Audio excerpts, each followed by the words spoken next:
Welcome, folks. Welcome, welcome, welcome. Welcome the humans who are arriving today, and also, as usual, welcoming some folks from the more than just human world. I think I've got a difficult one today. We'll see if anyone can guess who these are.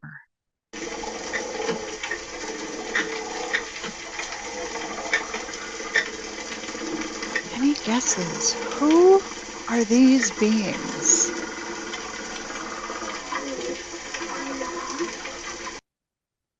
Well, folks, those are snapping shrimp. And I learned this week that they actually blow bubbles with so much force that it will send their attackers away. So I don't know. We could try it. We could try picking up a tip here from the snapping shrimp, but it's nice to know a little bit more about another one of the beings that we share this planet with. Welcome. I am Reverend Sarah Bowen, and I am joined today by co-founders Reverend William Melton and Victoria Moran, alongside animal chaplain Jen Baker and our irreplaceable techie Phil. Dave Simon from our advisory board is in the house, and also Hope and Cogen Bohanec are here as our special spiritual guests. In order to ensure we don't have disruption during the service, you'll see we've turned off some of the Zoom sharing functions, but we do look forward to seeing you and hearing from you at the end of our service today during fellowship time. We have something really interesting happening with fellowship groups today that we're excited to tell you about, some changes to help you better connect with each other. So please, please, please stick around for details at the end of the service. We meet for Sunday service on the third Sunday of every month. If you're new to us, welcome. We are an interfaith, interspiritual, and interspecies community. And if those concepts are new to you, well, then I urge you to go to our website and learn a little bit more about our community. I'm putting a link in the chat that you can take a look at, or if you're watching on the replay on YouTube, you can go to compassionconsortium.org/about. At the beginning of every Sunday service, I offer an acknowledgement drawing our awareness to whatever habitat I happen to be in. I'm in Minneapolis, Minnesota today, home native to the Wapikote people and also to green darner dragonflies, walleyes, the northern short-tailed shrew, northern leopard frogs. Has anyone ever seen a northern leopard frog? That's a new being to me. And many other beings. May they all be free from pain. May they all be free from suffering. May they be happy, joyous, and free. Who's in your habitat? Take a moment to presence in your mind. Who is around you? Today, for the rest of my short opening musings, I want to talk about spoons. Yes, folks, you heard me right. I want to talk about spoons.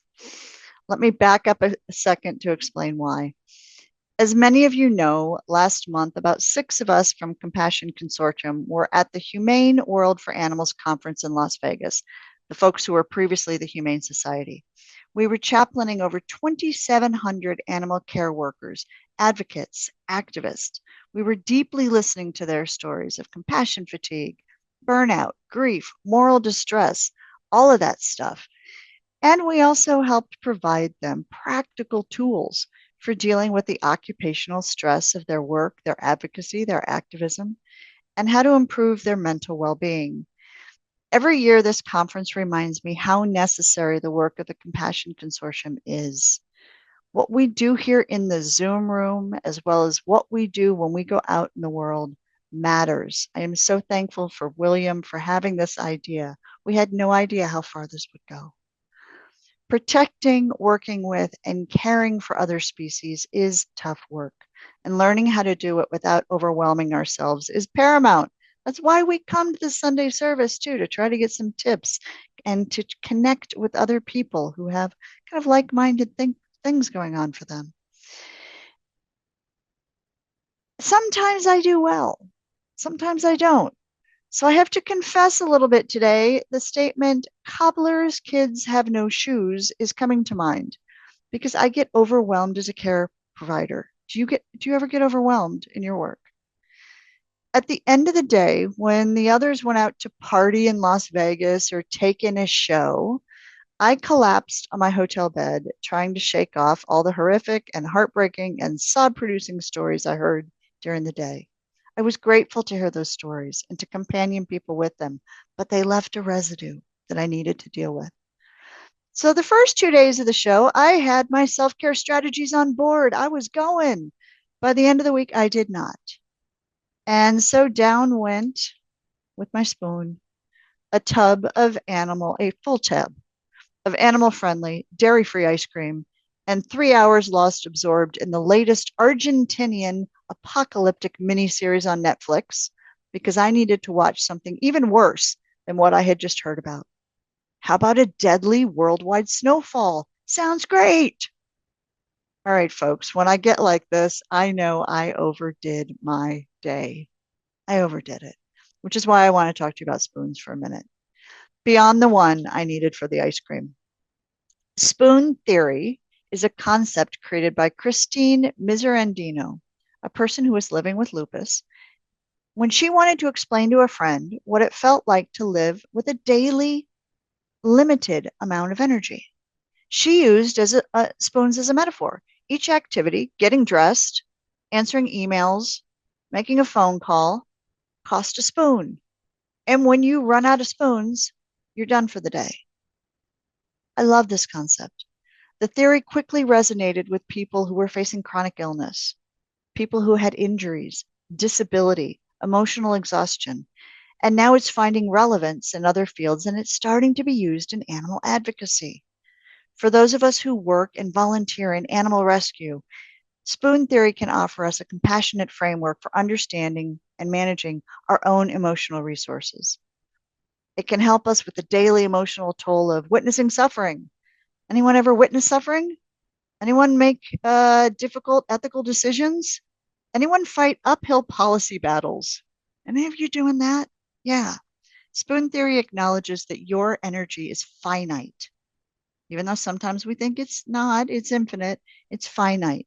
And spending it on emotionally taxing tasks like responding to cruelty cases and euthanasia decisions and public confrontations, all of this stuff can deplete you faster than routine work, like blow drying your hair or bringing in the groceries. Recognizing this can help us learn how to distribute our energy without guilt. So, Phil, can you bring up the slide for a second? I'll explain how it works, and then we'll move on. One way to apply spoon theory is to check in each day with an honest check in. How many spoons do I have today? That number may be changed on how well did you sleep last night? What's your emotional state? What's going down in your family relationships? What are recent experiences you've had? How many spoons do I have today? You get to know yourself when you work with this model.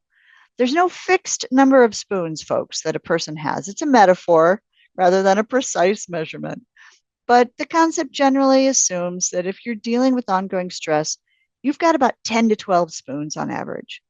If you have acute fatigue and burnout, you may only have 4 to 6. So on day one of the HWA conference, I had about 20 spoons. I was full of excitement. I was ready to set up the booth, chat with people. I was ready to do everything. My spoons seemed endless. By the final day, I felt like I had no spoons. What I needed were 6.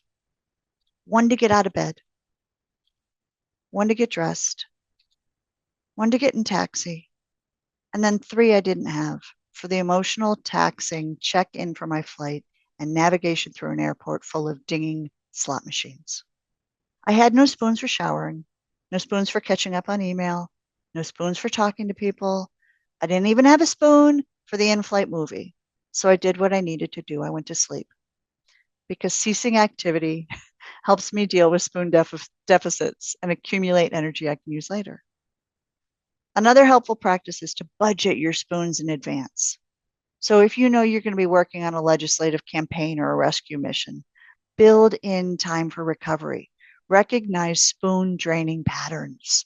So know that if you're getting ready to do something that's going to take a lot of energy, don't doom scroll animal cruelty on your Instagram, okay? Write a hopeful newsletter instead.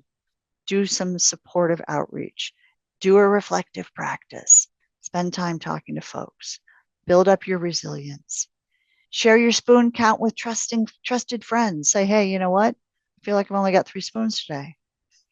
You're going to need to clue them into why you're saying this, why you're not just going on about cutlery. Setting up your days intentionally helps you avoid burnout rather than cleaning up the mess after you're burned out. So ultimately, spoon theory reminds us that we can't pour from an empty cup. We can't hand out spoons we don't have. Animal justice is a long game, and it needs sustainable advocates who know when to rest, replenish, and say no without guilt. Honoring your spoon count is not weakness, it's wisdom. When we care for ourselves as fiercely as we care for animals, we model the compassion and balance that we want and hope to see in the world. And so as I get ready for a conference here in Minneapolis starting tomorrow, I'm thinking about my spoons. How can I do better than I did in Vegas? And I want to encourage you all to think about your spoons. What's coming up for the week? What's big? What might you need to back off of? Some of you may be wondering, why the heck is Rev Sarah waxing poetic about cutlery? I understand. You may be thinking, let's get on to Victoria's interview with the Bohanecs. I get it. That's fine. But for those of you who this concept resonates with, those of you feeling burnt out and overwhelmed, I'll put a link in the chat so that you can work with this concept if you think it might be useful for you. And for you future people watching on YouTube, Phil will put the link in the video notes. So in closing, may the fork, no, wait. May the spoons be with you. And now on to our tenets of agreement. William, the floor is yours. Okay, all right, thank you. So our Compassion Consortium principles are available through our tenets of agreement. Tenet number 5 is, we hold that non-human animals are imbued with the same essence of life and love as our human animals, and that there is moral parity between us. So thank you, and goodbye. Thank you, Reverend William. Folks, if you're not familiar with all of the tenets of agreements, we're going to put a link in the chat for you so you can read all 10. William reads a different one each month that we focus on. Thank you, William. This month, we're going to bring you a practice to practice in hopes that it, well, I'm going to say it gives you more spoons, but that it gives you a chance to rejuvenate, restore your energy, attend to emotions, increase your resilience. It can be hard for us to do that, to do mindfulness practices. We might have thoughts like, this doesn't work for me. I don't like mindfulness. I don't like meditation. No, this stuff doesn't do for me. I'm going to invite you to take 5 minutes or so to see if maybe it does today. Today's Sensefulness practice, which Phil will bring up on screen in just a moment, was created by Heather O'Leary. Heather is an ordained animal chaplain candidate in our Ophidia cohort. She's also trained in doula and animal communication work, which she draws on to create professional interdisciplinary teams that provide a wide range of resources and support to humans and their animal companions as they navigate health and lifestyle and emotional challenges that they face. Heather isn't able to be with us today live and in person, but she is able to be with us through this beautiful audio practice she created that we added a few visual cues to. So I invite you right now to just take a few deep breaths and settle into your seat. If mindfulness or meditation is new to you, that's okay. Just try the practice and see what comes up for you.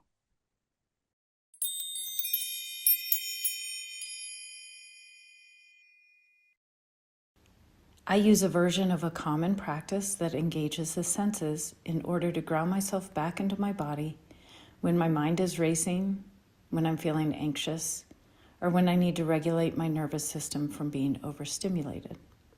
I call this my Sensefulness practice and enjoy doing it outside on a walk. However, if movement isn't available to you, this practice can be done wherever you are, while sitting or lying down. If any of your senses are not available to you, focus on the ones that are available to you. Using all 5 senses is not necessary to benefit from this practice. Choose the ones that engage you most and allow you easefully into your body. Let's begin. Feel how your body connects to the earth space, whether through your feet on the ground, your seat on a chair, your back on a bed. Take a few deep breaths, breathing in and breathing out. Again, breathing in and breathing out. One more deep breath in and release it out. Now, take in the environment around you. Without judgment, just notice your environment. Start awakening your senses to your environment. What is something you see? Name it either to yourself or out loud. Don't mentalize the process too much. Just notice the thing you see.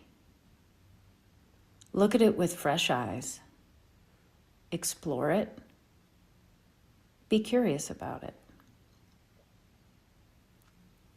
What is the color? The texture? The energy? How does it take up space? What is it connected to in its environment? Keep noticing it with your sight more so than with your mind. Notice how it makes you feel. Breathe in and breathe out. Now notice something you hear. Name it either out loud or quietly to yourself. Notice the thing you hear. Hear it with fresh ears. Explore it. Be curious about it. What is the tone? The pitch? The energy? What is creating the sound?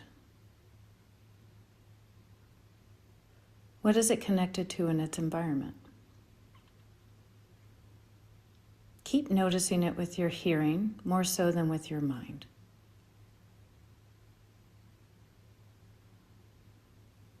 Notice how it makes you feel. Breathe in and breathe out.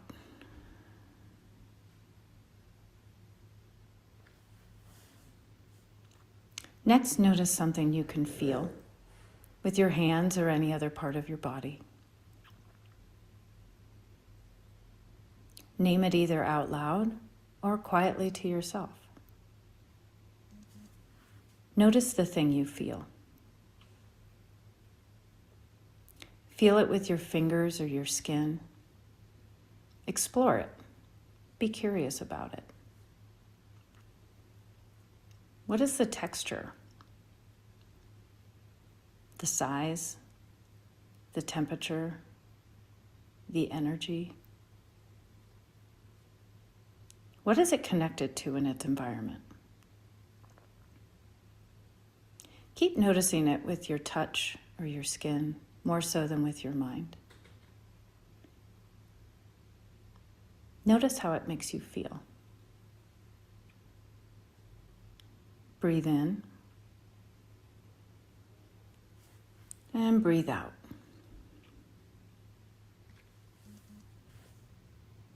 Notice how it makes you feel. Breathe in and breathe out.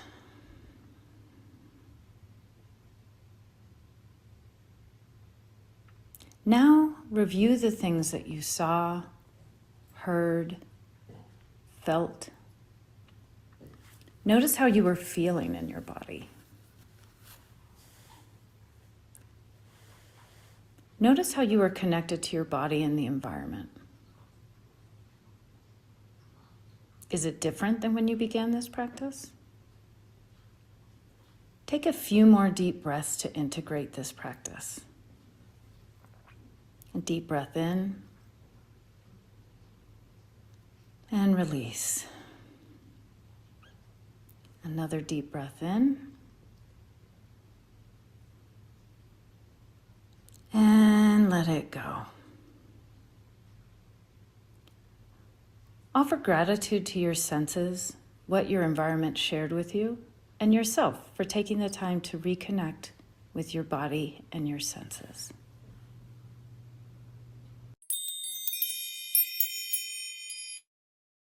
Thank you, Heather. That even worked in a hotel room. Victoria, over to you.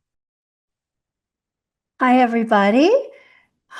It's always nice to follow the mindfulness practice. So I am very excited today because I think this is a first in Compassion Consortium history that our special spiritual guest is actually special spiritual guests. And we have with us a very unusual and wonderful married couple. You're seeing on the screen Hope Bohanec, and she is here with her husband, Cogen Bohanec. Hope has been active in animal protection and environmentalism for over 30 years. She is executive director of Compassionate Living. She hosts the Hope for the Animals podcast. She co-founded the Humane Hoax Project and the Ahimsa Living Project, and she's published 2 books on humaneness and greenwashing. Cogen has his PhD in religious studies with an emphasis on Hinduism and a master's degree in Buddhist studies. He is currently an associate professor with the Arahanta Institute, a Jain learning and research institution, teaching Sanskrit and Dharma philosophy. So welcome, Cogen and Hope. So, one thing I want to ask, we've had so many people on the Compassion Consortium talking about each one of these religions that I mentioned in the intro, but what ties them together? What makes us call Hinduism, Jainism, and Buddhism the Ahimsa religions? Either one of you, pick it up. Well, I think it's astounding how many things that they agree on. They have some very fundamental polemic disagreements as well, too. But what they really have in common that ties them together is the word dharma. Dharma comes from the Sanskrit root dur. It's the things that you uptake, the things that you hold on to, the things that you bear. This is your ethical practices and such. And this leads to the idea of karma theory. That is that our actions will have equal reactions. So if we do the good things will happen to us. We do bad things will happen. And this will span multiple lifetimes, because this also, in terms of theodicy, reason why good things seem to happen to bad people and bad things happen to good people, explains that, because we have karma that goes beyond this life. There's things that have happened in an infinite past of our previous lives that cause us to feel the things and experience the things that we're experiencing now. And so that cycle of being reborn and dying based on our karma, what positions of life, what degrees of suffering and happiness we'll experience, that ultimately leads to suffering, because when we go high, we are privileged. And when we become privileged, we tend to be more comfortable, a little bit less sensitive to the suffering of others. And then that will cause us to be reborn again. So ultimately, even when we go up and down on this wheel, it all ultimately leads to our suffering, and that we have to somehow free ourselves from that cycle of suffering. So that's what the Dharma traditions agree on, though they'll all disagree on like how exactly to do that and what freedom from that looks like. So there's a short answer. Well, I also would love a short answer to who decides what's good. Because I think we're seeing in our culture right now, people see that very, very differently. Some things that are viewed by some people and some groups as heroic are viewed by others as criminal. How does karma see it? Well, karma is what we might call a theory of ethical realism. That means that right and wrong is not in the eye of the beholder, that right and wrong are objectively real qualities of classes of actions. Unnecessary violence has the quality. It's a not material quality. It's not something you're going to find with a microscope or a telescope. But unnecessary violence, that class of actions, has the quality of being bad. It's objectively real. It's not a matter of opinion. If you decide that something's good is bad and something bad is good, it doesn't really matter because we live in a just universe.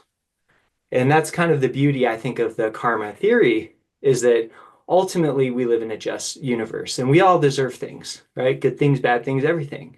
And we have to deal with that. We have to square with that. So right and wrong is an objectively real situation. Now, whether we discover that or not, or whether our societal laws reflect that or not, or whether our personal behavior corresponds to that or not, well, that's a different thing. But according to the karma theory, that would be an objectively real quality of this universe. Thank you. So let me move to Hope for something related that she's an expert in. How about when people try to do better, but maybe they're not doing so hot? And I am speaking of the humane agriculture. We're not going to have factory farming. We're going to have hearts and flowers in one bad day. You're not a fan of that. Tell us why. Well, I think it's something we've evolved into now because of the work that we've been doing, Victoria, you and I, and so many others for so many years. We've been exposing the horrors of animal agriculture and what animals endure in farming them. And now we're seeing these labels like cage-free and free-range and organic that are telling a story. But of course, we know the reality is that you just can't do you can't do the wrong thing the right way. There's just no way to commodify animals' bodies for their meat, dairy, or eggs in a humane way. So that's the humane hoax that we have a project around and trying to get people to understand. But people care, and that's what the beautiful part of it is, that why are people buying these labels? It's because they care. They care about animals. They don't want animals to suffer, and so they're drawn to these labels. So we have to expose the truth and the reality of any animal farming that's harmful. But that's something interesting about karma. The last question about karma that drew me so much to the Dharma traditions, because I was raised Southern Baptist, born again Christian, and there's still a lot about Christianity that I love, but I swung to atheism because it just didn't resonate with me. And when I went vegan, veganism was really more what felt like a spiritual path to me, right? That seemed more of a spiritual path to me, being vegan, living nonviolently, trying to have everything in my life be nonviolent. And then Cogen, when we met 25 years ago, we've been married 25 years. This year is our 25-year anniversary. And so he introduced, I was atheist at the time. He was very spiritual, very into Gandhiism and the Dharma traditions. And he introduced that to me. And I was like, oh, this is what spirituality can be. It seems so very different than what I was raised on. And one of the things I loved was karma. This idea that there is a just universe. And even though if you don't see that bad, things that happen bad, there's reaction to that. Even if you don't see it at the time, it will come, or it will evolve or come, with your next life, things like that. Anyway, I loved that idea that there is this just universe. And karma just really resonated with me. And so and I think this is something that overlaps with veganism. We try to see how we can reduce suffering, how we can live our lives in the most nonviolent way. And that's reflected in the Dharma traditions through karma theory, trying to apply Ahimsa, nonviolence, and being nonviolent in everything we do. And Cogen, just quickly, how did you come to your spiritual path? Uh, well, I lived through a lot of violence as a youth and adolescence. I came from a very violent household, and I kind of was a survivor of a lot of things, and a perpetrator as well. And by the time I was about 20, I just came to really abhor violence. I'd had more than enough of it for my short life at that point, and I just wanted to expunge violence from my psyche, from my surroundings, and to really put an end to it within myself and within my surroundings and my community and the world at large. And it was around that time that I started reading Gandhi, and Gandhi completely transformed how I saw everything. You know, Gandhi was my first guru. You can see I'm obviously a big fan if you can see the picture. Um, and Gandhiism kind of led me to the Bhagavad Gita. I eventually memorized the Yoga Sutra as an undergraduate. I wrote about Gandhi and nonviolent social movements in the world, democratic movements, and nonviolent political strategy, which was something that Hope was also very interested in. I always say that I married Hope because she was the closest thing to Gandhi that I'd ever met. And I still maintain that to this day. I mean, my wife is really, she could be a reincarnation of Gandhi. I admire her so much. She's an incredible hero of mine. And I saw her living these Gandhian principles, what I found to be very deeply spiritual principles. And she was an atheist. And, you know, I respected her atheist identity, and I was never going to try to change it. I wanted her just the way she was. But to me, she was still the most spiritual person in the world. Because, as they say, Ahimsa Paramo Dharma, nonviolence is the supreme law of the universe. It's the law that governs all of us. It's our eternal essence is nonviolence. Because karma is ultimately violence. All karma involves consumption. All of our actions involve some kind of consumption. And with any consumption, there's violence somewhere on the supply chain. And so karma is kind of the opposite of what our eternal spiritual essence is. And if karma is characterized by violence, and our spiritual essence is the opposite of karma, then our spiritual essence is nonviolence. And so to discover and to release our internal potential is to realize a nonviolent life. And I saw that Hope, my soon-to-be wife, was living these principles with extraordinary capacity, and I admired her so much, as I do to this day. And that just kind of led me on a spiritual journey. And I just got into Buddhist studies and yoga studies and Hindu studies, and it just kind of all unfolded from there. I don't want to give too long of an answer, but there you go. So, how do you guys identify? I know at one time you identified as Hindu. Is that still what you say at the proverbial cocktail party animal rights demonstration? And people say, "Do you have a religion?" What do you tell them? Well, I'll start. I think that both of us, and I mean, I want to speak for Cogen, and I'll let him answer as well. But for me, I feel like we kind of have a hybridized, a hybridized spiritual expression, but definitely rooted in the Dharma traditions. For me, I really resonate with the Jains. I love the Jains so much. They're just learning more and more. Like we did deep dives into Buddhism and Hinduism, and Jains kind of came a little later for us as far as learning about them. And for me, but when I'm still learning, but everything I learned about the Jains is just I resonate so much with it. So I'd say, you know, a hybridized Dharma religion, but we're also kind of exploring veganism as a spiritual expression too. So there's I think it's hybridized, I would say.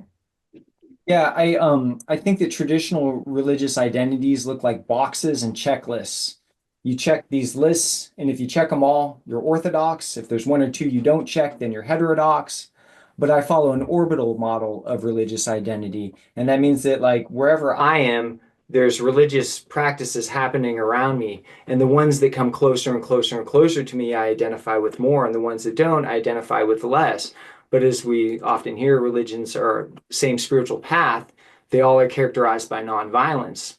So I wouldn't refute any, and I think that the ones that come closer, but that's kind of a more abstract answer. My central religious identity is a Gaudiya Vaishnava, is a Hindu.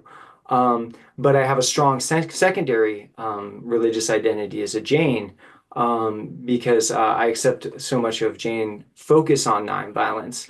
I think that personally, as a Gaudiya Vaishnava, I'm a monotheist, but I think that monotheism has a way of distracting us from karma, especially concepts like absolution of sins.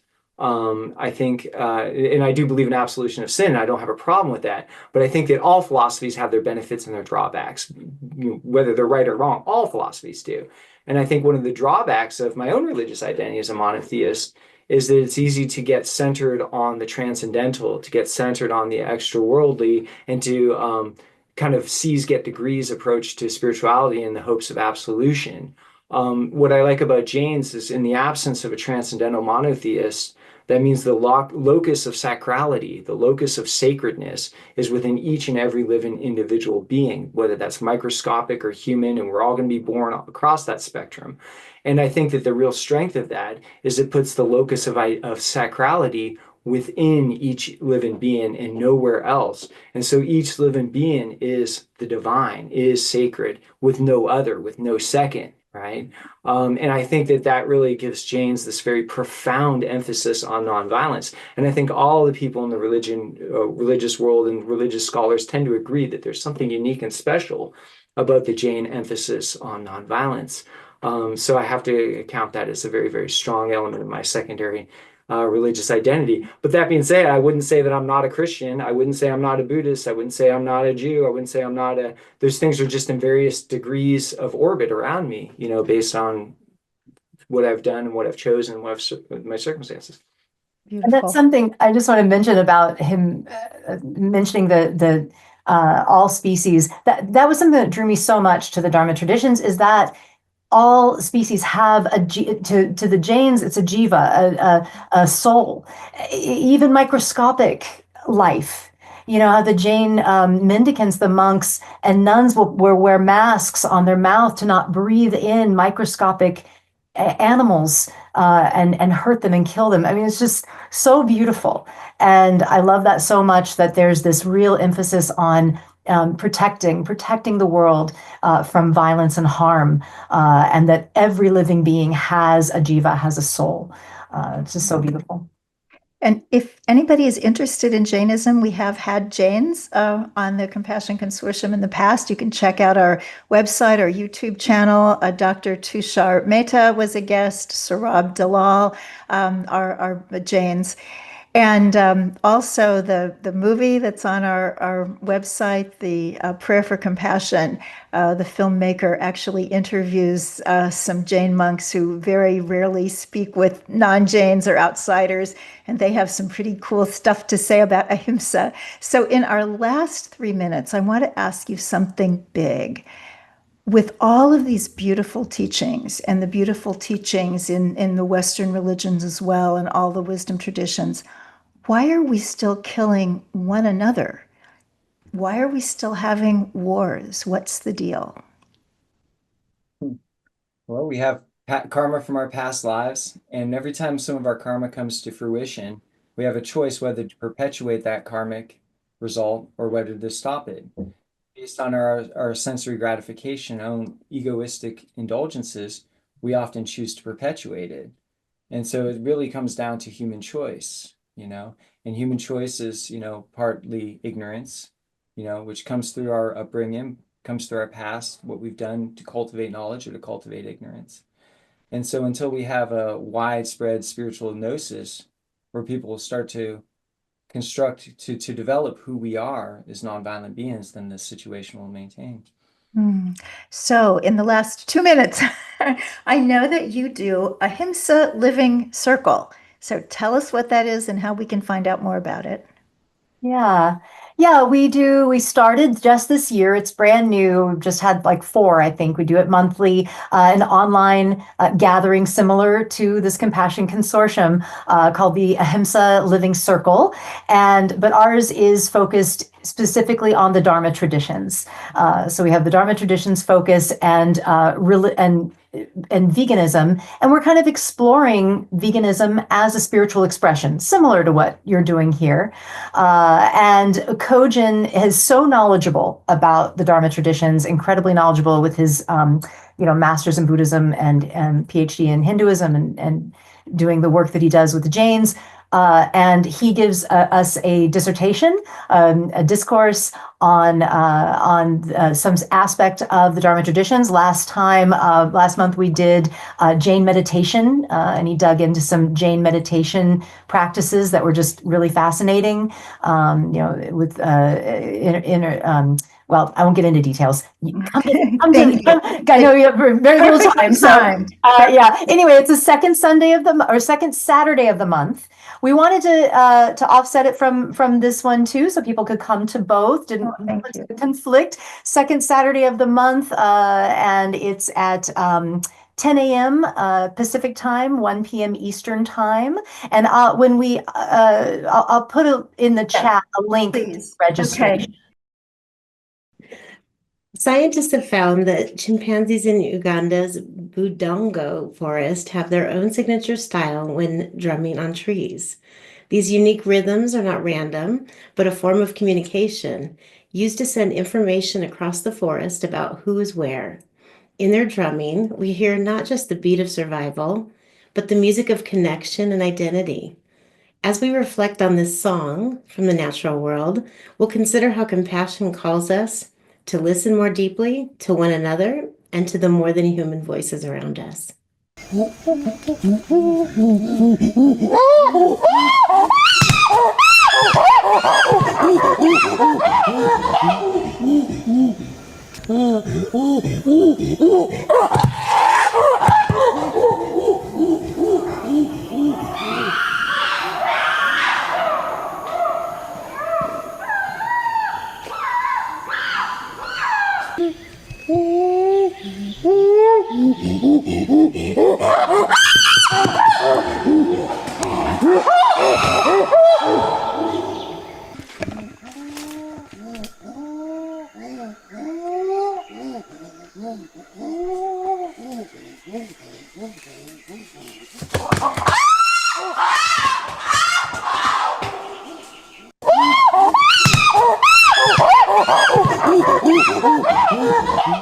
Jen, I'm captivated by these chimpanzees.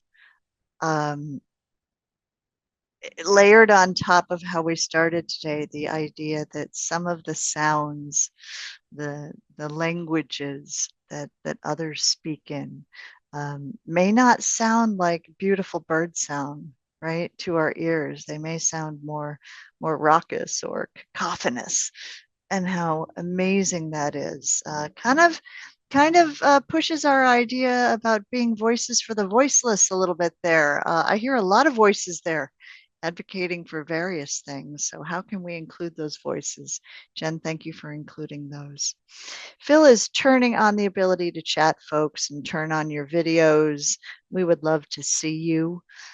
Please enter any blessings or prayers you'd like witnessed by this community into the chat, and then please feel free to attend to each other with blessings, prayers, good wishes, thoughts of comfort, of compassion, whatever is your particular style of supporting each other. Please attend to those joys and challenges that you all are going through. We'd like to start with some good news.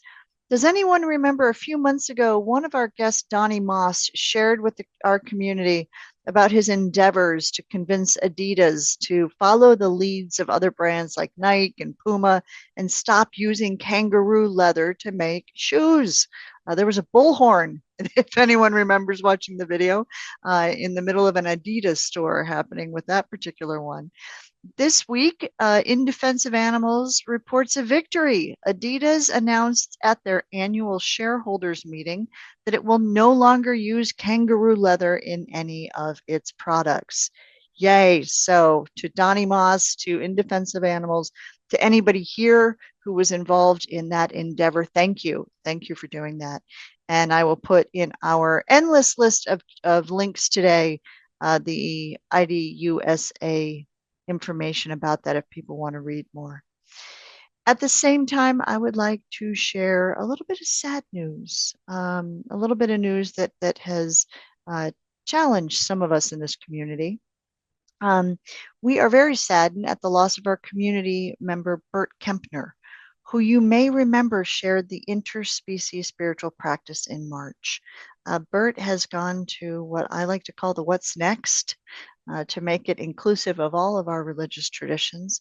But Bert is no longer in his body on this earth, and he will be dearly, dearly missed. For those of you who missed Bert's practice, his amazing big smile, his just effervescence. I'm going to put in a link into the chat for you all so that you might take a look at that. What comes to mind for me today as we do blessings and prayers, and please do feel free to add yours into the chat. What comes to mind to me are some words from a Buddhist teacher, Pema Chodron. Her book, How We Live is How We Die. And please note, I have switched her use of the word people to beings to increase our interspecies inclusivity around here. Pema says, billions of beings on this planet need care and support. We can wish that whatever progress we make will somehow give them a bit of the help they need. We may only be able to help a small number of beings directly, but everyone can be included in our aspirations. We may only be able to help a small number of beings directly, but everyone can be included in our aspirations. Chodron notes in the Buddhist tradition, that is what is needed to develop the heart of compassion, that understanding. So I'll add, we need not feel hopeless or helpless by our inability to stop death or to save all beings from its inevitable grasp in some way that we would all live forever. But we need to acknowledge that whatever progress each of us is making each day gives a bit of the help that is needed in this world. What do you need help with today? A few things there in the chat for those of you who are with us live to attend to each other as we close our service today. Phil, could you bring up our closing blessing? For those of you who are new to us, we like to close our blessings and prayers with this. Taking a deep breath together.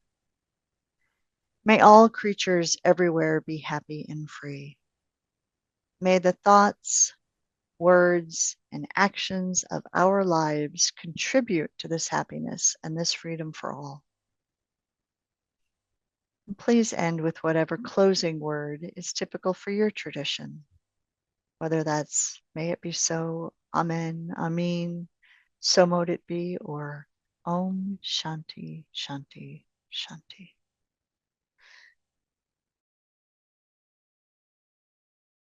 Please stick around for fellowship. We have something new and exciting to tell you about in our fellowship time. But first, there's a few short announcements from our advisory board chair, Dave Simon, and from our director of engagement and board member, Jennifer Baker. Dave, floor is yours. Thanks, Sarah. Hi, my friends. As I've said before, it's not free for us to put this wonderful program on each month, as you might imagine.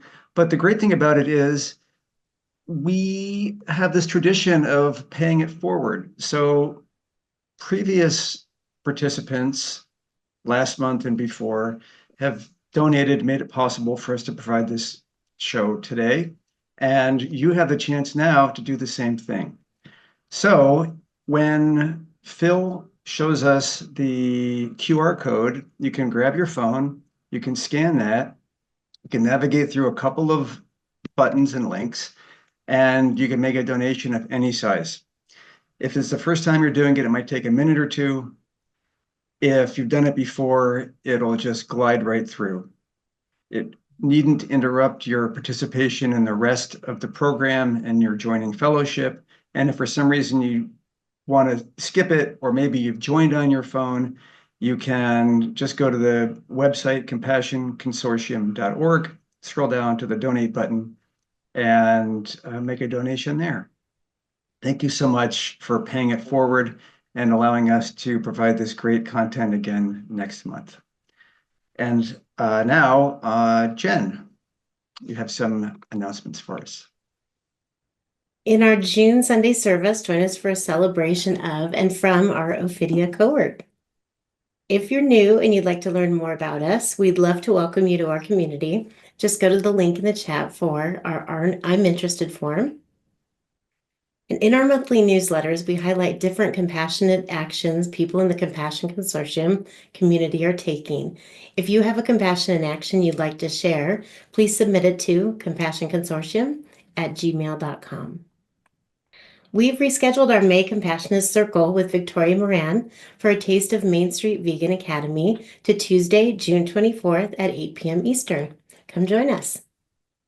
Join the Compassion Consortium book night on June 10th for a fascinating and thought-provoking evening with Elizabeth Malampy, author of Forget the Camel, The Madcap World of Animal Festivals and What They Say About Being Human. And our next animal chaplaincy training starts in September. Animal chaplains provide support for both humans and animals by using deep listening skills, sacred ceremonies, interspecies spiritual practice, and compassionate companionship. Learn more about it here. And you can join us for Homo Ahimsa Rising, the Whole Planet Spirituality Forum and Retreat at Unity Village, Missouri on October 16th through the 19th of this year.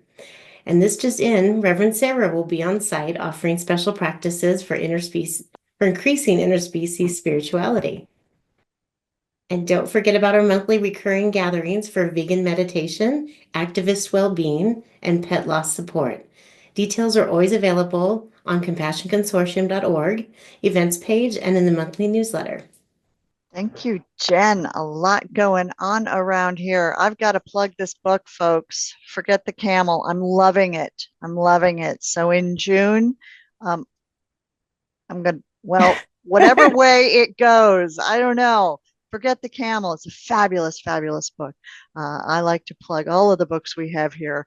I've just made it through Age Like a Yogi, Victoria's latest, and I've moved on to Forget the Camel. So join us in June when we do that like that. I'm a yogi thinking about camels now, I guess.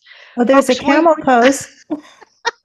camel pose. There you go. So we can bring it all together.